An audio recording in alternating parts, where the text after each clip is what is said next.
Hi everyone. So today we will start our discussion, chapter 2 in S2, Poisson Distribution. Okay, so previously we learned about the binomial distribution, right? So similar to binomial distribution, Poisson distribution is also a discrete data distribution. So basically we work with discrete data. Okay, so what are the differences? Okay, so in the binomial expansion, there are a fixed number of trials, right? So if you recall, in the binomial, like in the previous lesson, you had a fixed number of trials and there were only two possible outcomes. So each trial was either a success or it was a failure, right? And then we got the probability, we counted the number of successes and we got the probability for that, right? So now let's look at what's going on in Poisson distribution. Let's look at the difference. Okay, so now, for example, they've explained you how the differences work here. So a small company is looking at how many complaints it receives by telephone each day. The company has just one phone line. Data is collected over 100 days, as shown in this table. Okay, so they are collecting data over a period of 100 days. So number of calls per day. Okay, so number of calls per day and the frequency. So here you have 0 calls in 4 days, right? So there were no calls during 4 days out of these 100 days. And there was one phone call in 17 days out of the 100 days. Okay, so there were two phone calls in 25 days out of the 100 days. So you can see what's going on, right? Okay, so basically that's how the table has been constructed. Okay, and then you can see here the phone calls. Okay, so they occur singly in time, which means you only have one phone call occurring at any given time. So only one phone call can occur at a given time, right? You can't have two calls at the same time. Okay, because they are receiving complaints through one telephone. Okay, so just one phone line. Okay, so then the next thing is the phone calls, they are random, right? Because you don't know when you get the call and how many calls you get per day until the end of the day. You don't know how many calls you get throughout the day, right? So these phone calls are definitely random. Okay, and then the other thing is these phone calls are independent. So meaning that I mean you can't predict when the next phone call comes just because you got a phone call now. Right? So they're independent. They don't depend on each other. Okay. Uh, okay. So basically, uh, let's say, okay, there are 6 or fewer calls per day except one day when there were 12. Okay, okay. Okay, so what do we understand here?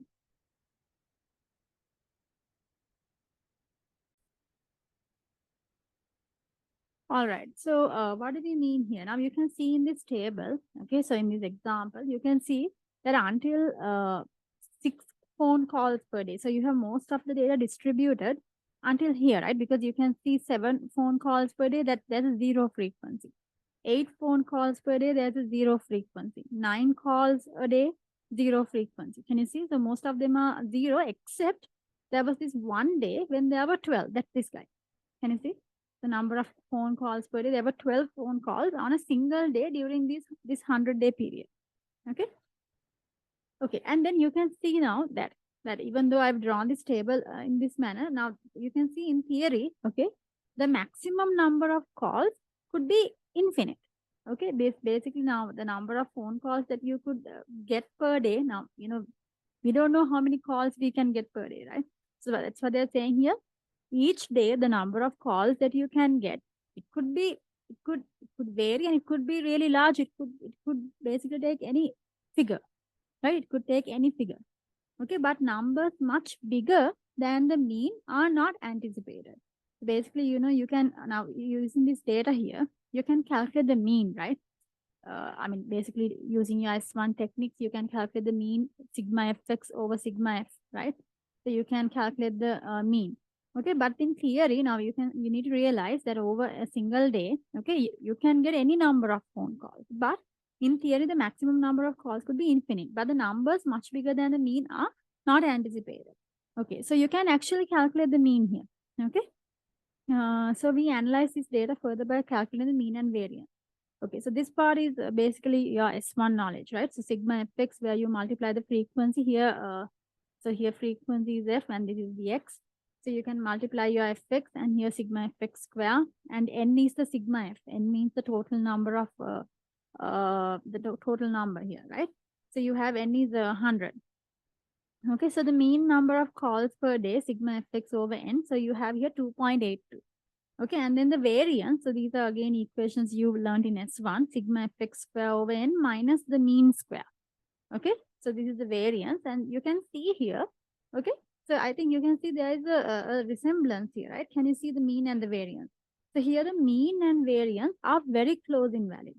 Okay, so in this situation, the data can be modeled by a Poisson distribution. So this is really important. Okay.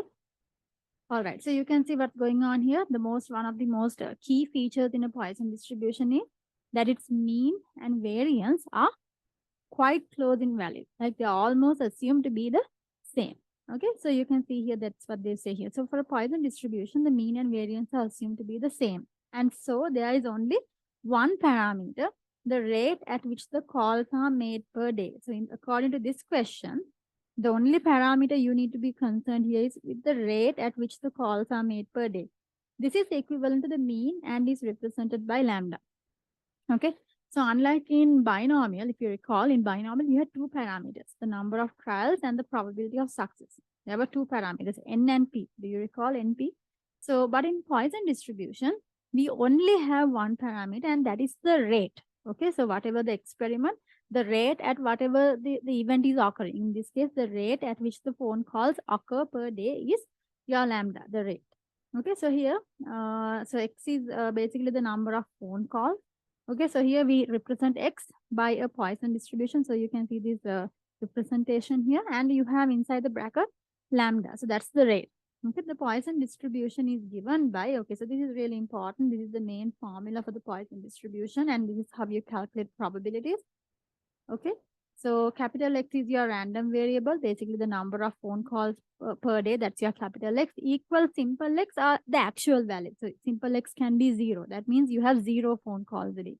Simple X is 1, which means you have 1 phone call a day. Simple X is 2, means you have 2 phone calls a day. And you do realize the simple X value can take any number, right? Because there's no upper limit. Okay, because it can take any value. I mean, simple X is the number of phone calls you get per day, which can be any amount. Okay, so simple X doesn't have an upper bound, but if you recall in binomial, these capital X equals simple X had an upper bound, right? Because simple X could only take values until n, the maximum value until n.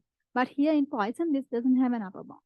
Okay, okay, so the probability is given by e to the power minus lambda to the power x over x factorial. And this is one of your main equations which you need to remember. Okay.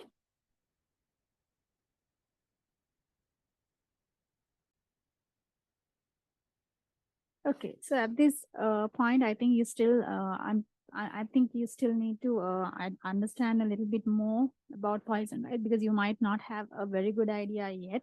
Okay, so don't worry about it. We'll first do a few sums. Let's first practice working with this equation, and then let's actually go through some in-depth details about the Poisson distribution, right? So we'll talk more about this rate, the lambda. Okay, at this point you have a rough idea. Okay, so what the lambda is. So in this question, lambda is the rate at which phone calls are made per day. Okay, so we'll go through some questions, and we'll see how to decide the lambda, and you know how these conditions, how they work. Okay, so at this point, don't worry about it if you don't understand much. So let's first focus on mastering this equation, and then in the next part, let's go through all these conditions very thoroughly. So right now, we just have a basic idea. Okay, so a very base idea, but let's go through the details in the next section. So for now, let's go for some exercises, and let's practice using this formula for the Poisson distribution. Okay. Okay, so here the discrete random variable x follows a Poisson distribution, and here the lambda value is 2.5. Find the probability x equals 3. So simply probability x equals, now here the simple x is 3. So what was the equation? Probability capital X equals simple x was e to the power minus lambda to the power x over x factorial, right? So let's input the value here. So simply the lambda value is replaced by 2.5. The simple x is replaced by 3. So e to the power minus lambda is 2.5. Lambda 2.5 to the power x is 3. Divide by x factorial is 3 factorial. All right. So it's just a matter of typing in the cal, and you can get the answer. of 2 Okay, yeah. So it's 0.21376. It goes on. So 0.2138 correct to 4 dB. All right. Okay, that's part A. Okay, part B, you need to find the probability X is greater than 1. Okay, so how do you find the probability that X is greater than 1? Now remember, we are working with discrete data. Okay, which means your X values can only take whole numbers, integer. And as I told you in Poisson, there's no upper bound. Now, when you say X is greater than 1, it means X can be, X greater than 1 means, obviously we had to start with 2. X is 2. Or X can be 3. Or X can be 4. X can be 5. And it goes on. Okay, because there's no upper bound. Okay, but the similar rules can be applied as you did in binomial though. So you can convert the greater than to the less than side, right? So do you recall how do you convert? So this is 1 minus, okay, and then here probability X is here. If you have greater, then you turn it the other side, less than, and the equal mark comes, right? So do you recall these rules? Okay, let me bring up the rules.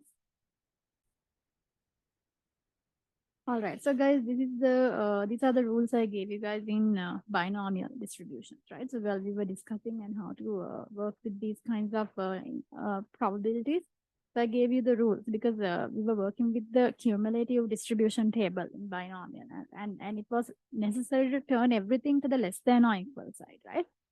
Okay, so here this is the rule I use. X greater than A is 1 minus probability X is less than or equal A. So these are the major rules you use both in binomial and in Poisson. So yeah, highly recommended that you remember it and that you memorize it. Okay, so these are the rules you need everywhere throughout both these chapters. Okay, so here I use the concept here X greater than A is 1 here. So it's a 1 minus probability X is less than or equal to 1. Okay, so X is less than or equal to 1. So what are the probabilities you get when X is less than or equal to 1? So remember, it's discrete. So here the smallest X value you have is 0. Okay, X value is 0 and the next X value is 1. So when you say X is less than or equal to 1, it means probability X is 0 plus probability X is 1. Okay, so you can get both of those probabilities by using them on the formula. That's one way. Okay, let me put the minus mark, and this is probability X is 0, adding probability X is 1. Okay, so these are the two options. X is less than or equal 1 means this. Okay, means this. So I can get it on the equation e to the power minus lambda, lambda to the power x over x factorial.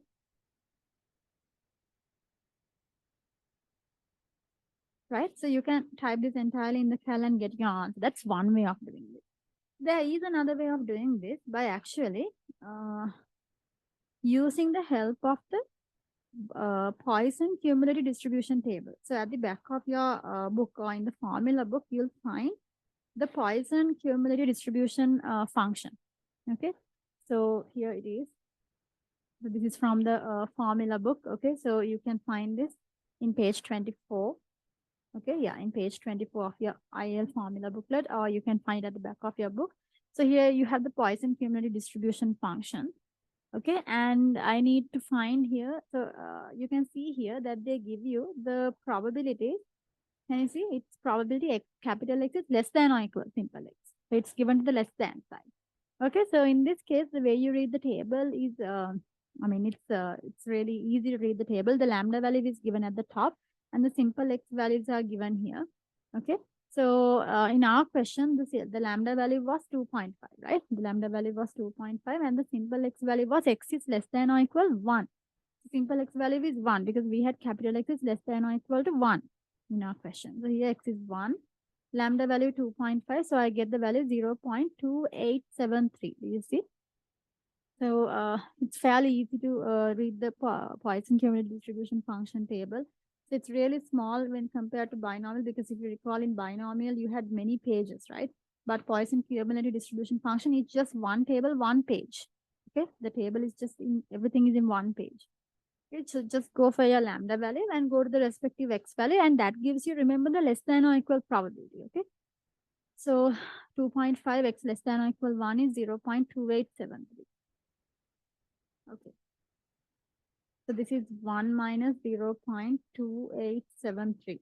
So you can see that this is the easier method, right? Because it has less simplification. So I can get the answer. How much is it?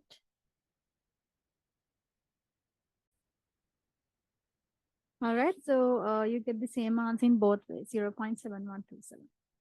Okay. And then part C, probability X is greater than 1 and less than or equal 3. Part C. Okay, so guys, when you see this, you should immediately know what X values are to be included and what X values are to be excluded. So you can see when X is greater than 1, you don't include 1, you start with X equals 2, right? X equals 2 and X equals 3. That's it. Okay, so probability X equals 2 and X equals 3. Okay, because you have less than or equal to 3. So X can be equal to 3. So I think in this case, we can use the formula, right? E to the power minus lambda, lambda to the power x over x factorial, e to the power minus lambda, lambda to the power x over x factorial. All right, so it's a matter of typing this in the calc. Okay, and then I get the answer, final answer 0.4703 correct to 4 dB. Okay.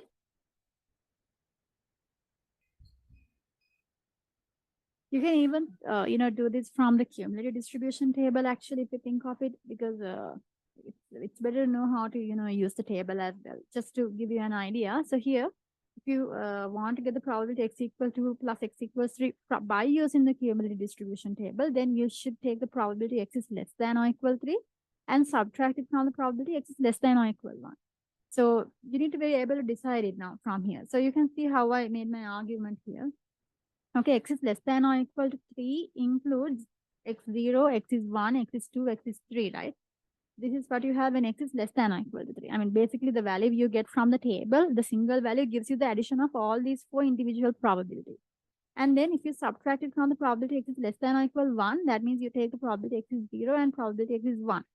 And you can see that this is a subtraction, so both these terms deduct here, and you can see these two terms cancel out. Can you see x0 and x equal 1, they cancel out because these are two negative terms. They cancel out with these two positive terms.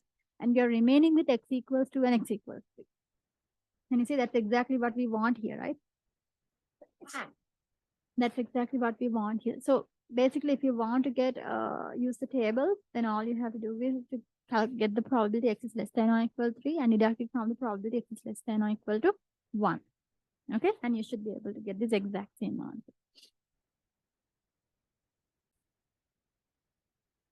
All right, guys. So I think the rest of the questions are quite similar to what we did before, right? So use the rules I gave you and use these rules, and by using the tables and even by using the formula, it should be really straightforward and easy.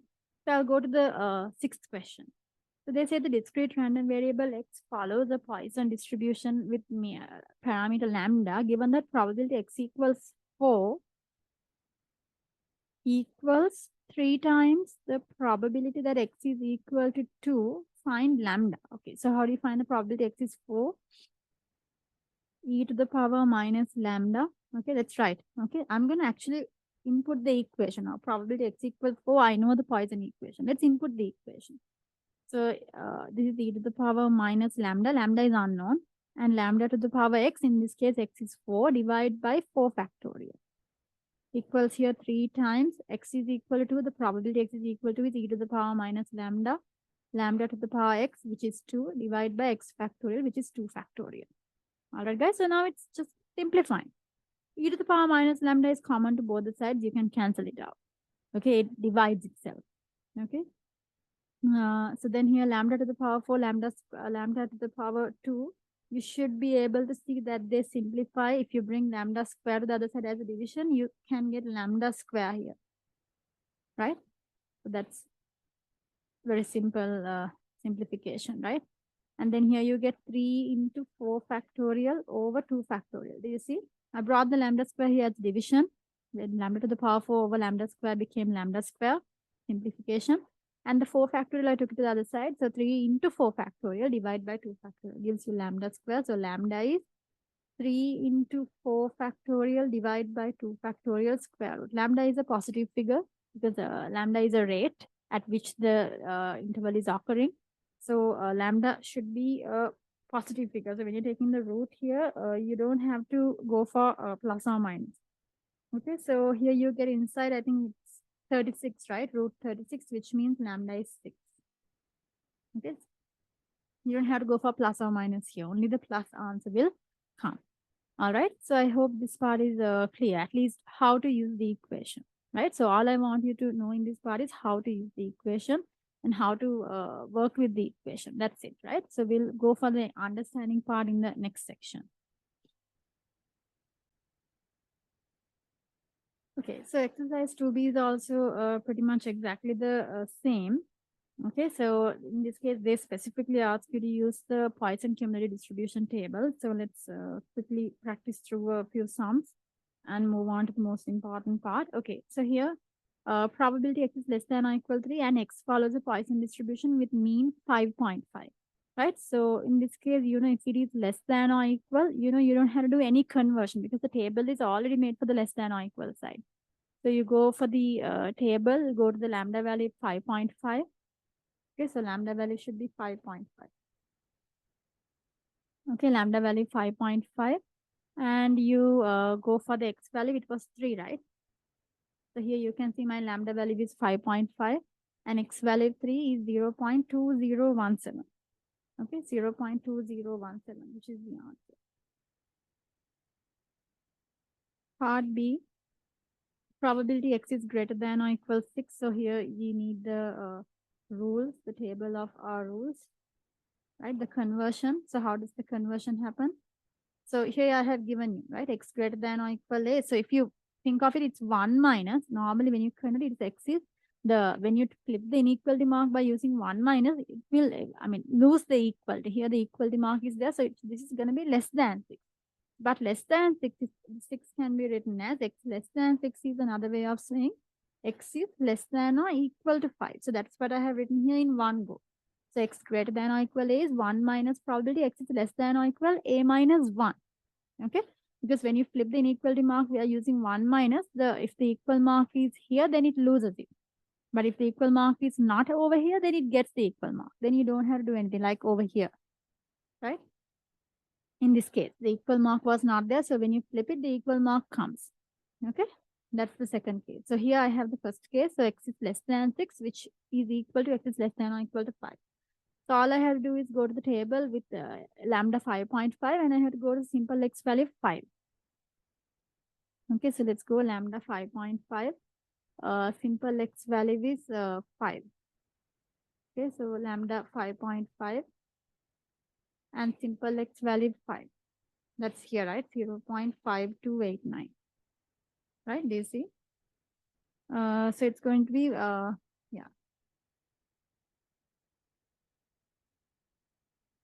This is going to be 1 minus 0.5289, right? Which is going to be 0.4711. Okay.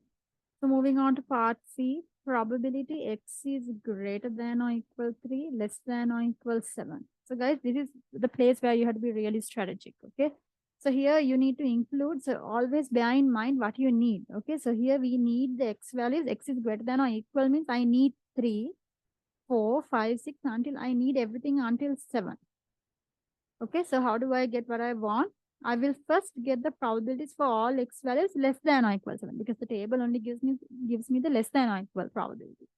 So get the probability x is less than or equal 7. That gives you all the probabilities starting from 0, 1, 2, 3, 4, 5, 6, 7.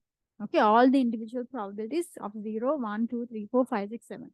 And then I need to remove, what part do I need to remove? You can see I only need the probabilities starting from 3 onwards. I only need the ones starting from 3 onwards. I don't need the ones before that. So I should deduct the probabilities of x is less than or equal to 2. This is the most important thing. Okay, where people go wrong. Okay, you don't write 3 here. Okay, if you take x is less than or equal to 3, then you're removing 3 also, which means you only have from 4 onwards. Okay, so just you can always, if you don't immediately get it, just open it in your head. X is less than or equals 7 means, remember, it's x equals 0 until x equals 7, individual probability. This you deduct with x less than or equal to means x is 0 until x equals 2. And then you can see here, right? So these probabilities deduct x0 to 0 cancel, x1 to 1 cancel, x2 to 2 cancel, and you're remaining with 3 to 7 onwards.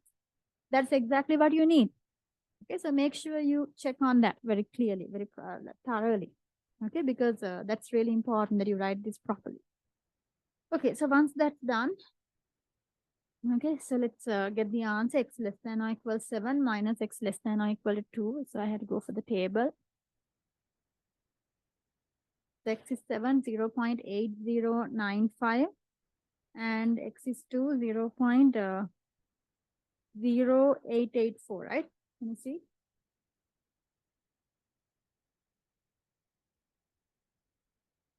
Okay, 0. That is for 2. This is for 7. Okay, so I have to substitute those values.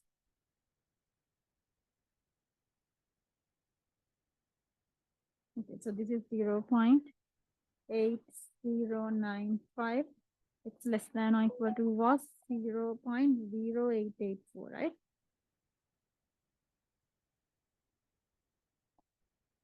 Yeah, so the answer is 0.721.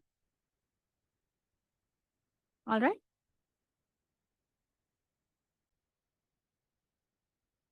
All right, so the other questions are also pretty much exactly the same. So I'll move on to the sixth question. Okay, so where there is a little bit of a difference. Okay, so this is the discrete random variable x follows a Poisson distribution with mean 3.5. That is the lambda value, lambda 3.5. Find the values of a, b, c, and d such that probability x is less than or equal to 0.8576. Okay, so you can see, first of all, in part A, when they give you x is less than or equal to a, you don't have to do any conversion, right? Because this is the format that our cumulative, Poisson cumulative distribution table is already in the less than or equal format.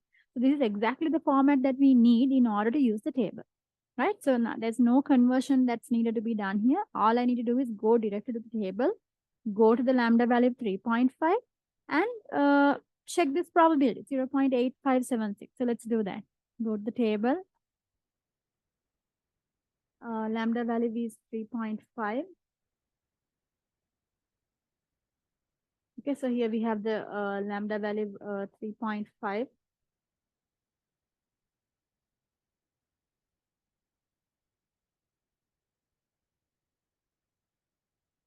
Okay, here I have the lambda value 3.5, and let's search for 0.8576. Do you see?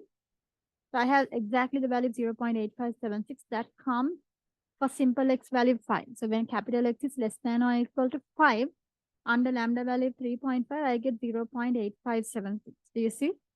So that's because that's the way we read this table, right? This table is given for capital X less than or equal simple x. So in this case, for lambda 3.5, I get 0.8576 when simple x is 5, which means this x value here is 5. Okay. So over here, my a value is directly x is less than or equal 5, right? So a is 5. All right. So here my a value is 5.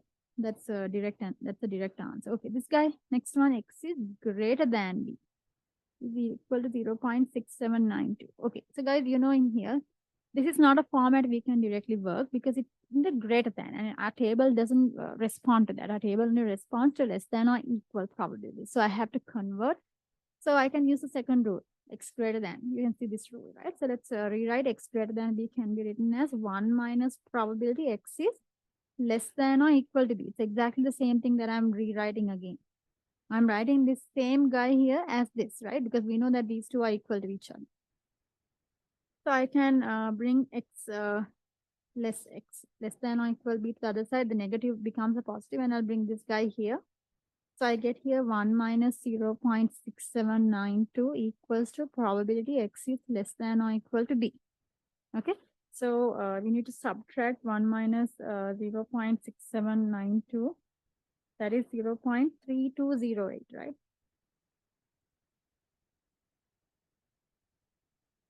Okay, so now you can see, I'll just rewrite this again.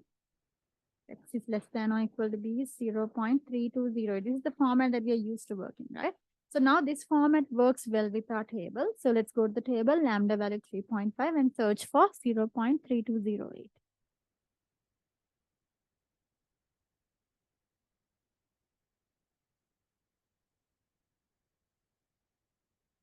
Okay, so not able to. Okay, so 0.3208 and the lambda value 3.5. So here 0.3208 is for the simple x value 2. Can you see? So here the simple x value is 2, 0.3208. All right, so let's input that value. So here the b value x less than or equal to gives me 0.3208, which means my b value is 2. Okay. Okay, moving on to part C. Probability x is less than or equal C is greater than or equal 0.95. Okay, so guys here, don't worry, there are so many inequality signs. Okay, but remember now in this question, the main inequality sign, the first thing is in order for you to read the cumulative distribution table, it's the probability inside the bracket, the x1. Okay, the probability x should be always to the less than side. Because if it is not to the less than side, then you, if it is not to the less than or equal side, you can't use the CDF, the cumulative density distribution function table. Okay, so this is the most important inequality sign you need to look for. Okay, because if this is to the greater than side, then you have to use these rules to convert it to the less than or equal side. Okay, so this is the most important thing you need to keep an eye out for. Okay, so this guy, if it is not in the correct form, you need to fix this. This is the main person. So you can see here, I have x is less than or equal to c. So this is the format I want in order to use the table. So this is good. Okay, that's good. So it's already in the format that I need exactly. So this cumulative probability, right? You can see it's a cumulative probability. The cumulative probability must exceed 0.95. So I need the first p value where the cumulative probability will exceed is greater than or equal to 0.95. Exceed means it can be equal also, but it can be bigger. Okay, it can be equal or it can exceed 0.95. Right, guys? I hope you understand. So this inequality sign, it just going to help us to, get down the probability from the table. But in order to use the table, this is the most important burden. This needs to be in this manner. Okay, if it was not less than or equal, you have to fix it by using these two equations. Okay, here I have nothing to fix here. So all I have to do is go directly to the table, go to the lambda value 3.5 and see under lambda value 3.5, who is the first simple x value that exceeds 0.95. Okay, not the first, basically any value, right? Where it exceeds 0.95, equal or exceeding. So let's go for the table. So here I have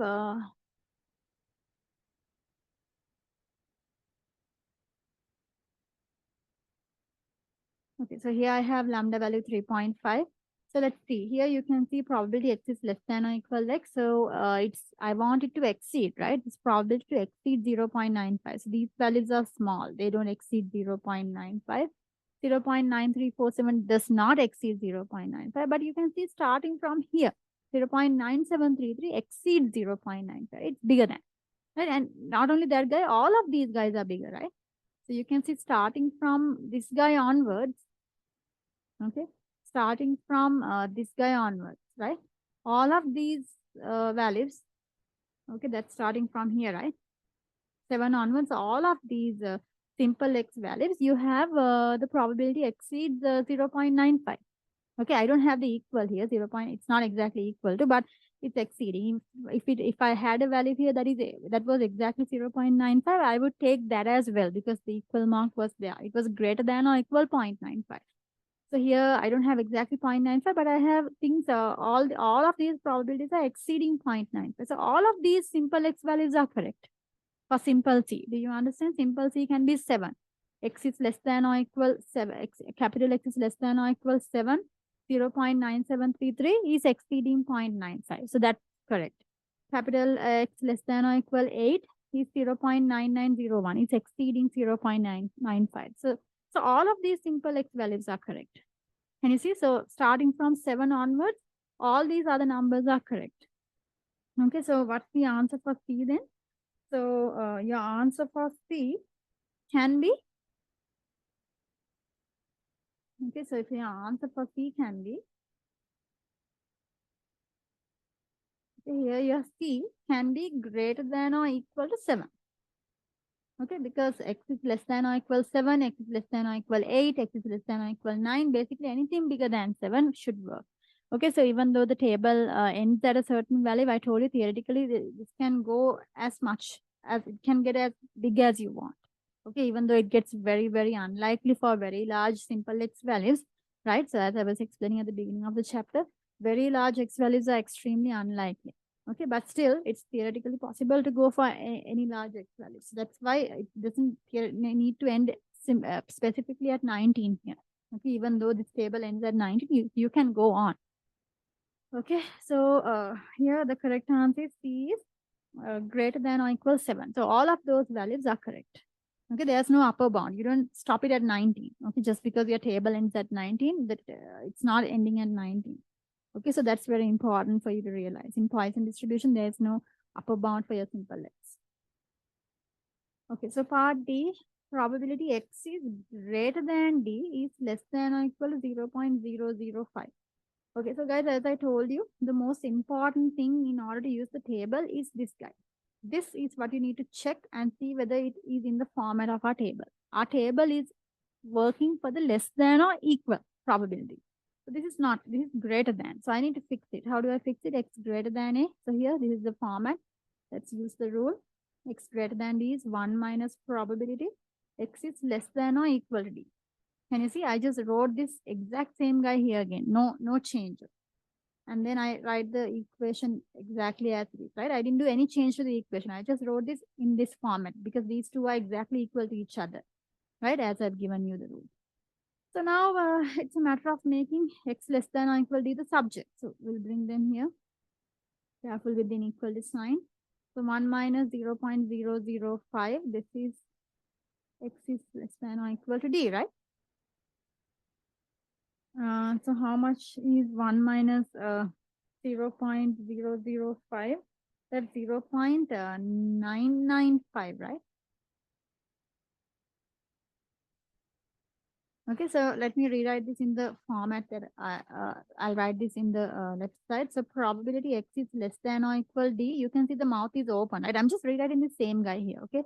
The mouth is open, so make sure you keep it open here, equals 0.995. I just rewrote the same thing here. Okay, just by switching sides. Okay, so x less than or equal d, the mouth is open towards that side, and 0.995 is in the closed end of the mouth, right? So I've not done any change. Okay, so now you can see this format is what we can work with. I can use the table. Okay, so let's use the table because it's cumulative probabilities work for the less than or equal side. So the cumulative probability in this case needs to exceed 0.995. Can you see? It needs to be greater than or equal. It needs to be equal or it needs to exceed 0.995. Okay, so go to the table under the same lambda value. What was our lambda value? 3.5, right? Yeah, our lambda value is 3.5 and I need to find the cumulative probabilities, the simple x values where the probabilities exceed 0.995. Equal or exceed, okay, sorry, equal or exceed 0.995. So let's try to find that. Okay.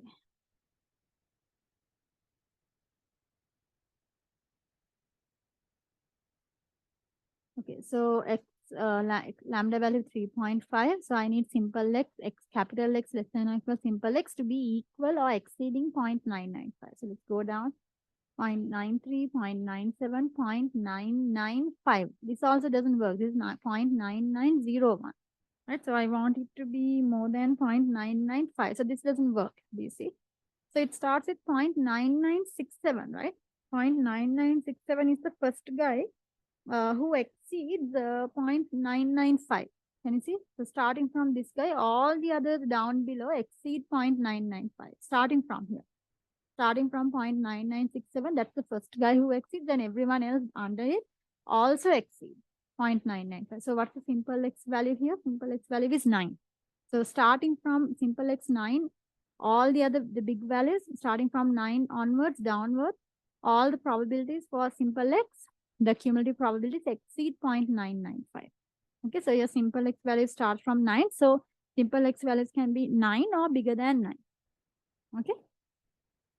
So in this case, your D is greater than or equal to 9. Okay, so that's the answer.